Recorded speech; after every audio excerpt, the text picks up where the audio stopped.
Here we have the gigantic Russian country, with its more than 14 direct borders. Let's start understanding them from east to west. First, there's the border with North Korea's small division. But here, Russia hosts dozens of military bases.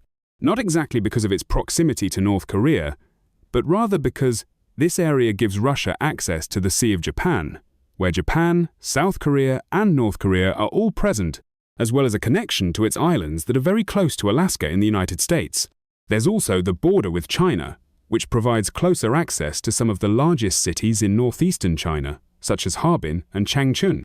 Leaving this region, we come to Russia's border with Mongolia, which, militarily speaking, isn't very powerful, but serves as a buffer between the Great Chinese State and the Russian Federation. In this area, Russia has dozens upon dozens of military bases because they know that the large Chinese state could become a problem in the future. There are 4 armored units, 3 military air bases, and several other military units that make up the national defense in that region. Therefore, in the event of an attack, a stretch of more than 600 kilometers separates the countries, with the Mongolian desert acting as the perfect buffer to prevent conflicts in that area. Moving on, we reach the most complicated and also the most tense border, at least on the Russian side. This is where 80% of Russia's air defense systems and anti-aircraft batteries are located, with the main Russian ground forces positioned right along the borders with Ukraine and Belarus. To understand why Ukraine and Belarus are so important to these countries, let's go back in history a bit. Ukraine has been a point of tension between Russia and the West since the Euromaidan Revolution in 2014, when Ukraine fought against Russian-backed separatists in its eastern regions. The Crimean Peninsula was occupied and annexed, with Russian troops gathering along the Ukrainian border.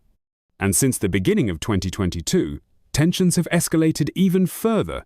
According to the Ukrainian government, more than 127,000 Russian soldiers are stationed on the Ukrainian border.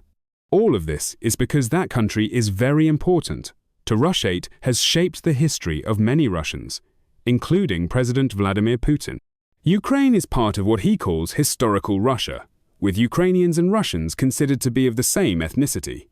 About 30% of Ukrainians speak Russian as their first language, and 15% of the population identifies as ethnically Russian.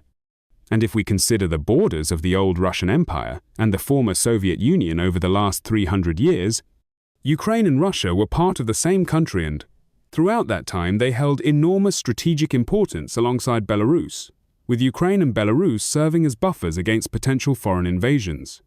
That's exactly what happened during the World Wars. The territory that is now Ukraine allowed the Russians to retreat and reposition themselves against invaders while keeping the enemy far from the Russian capital, Moscow. Vladimir Putin declared that the problem behind Ukraine is NATO, a military alliance of several Western countries. If the Ukrainians join NATO, it would effectively mean that nearly all developed Western countries become allies.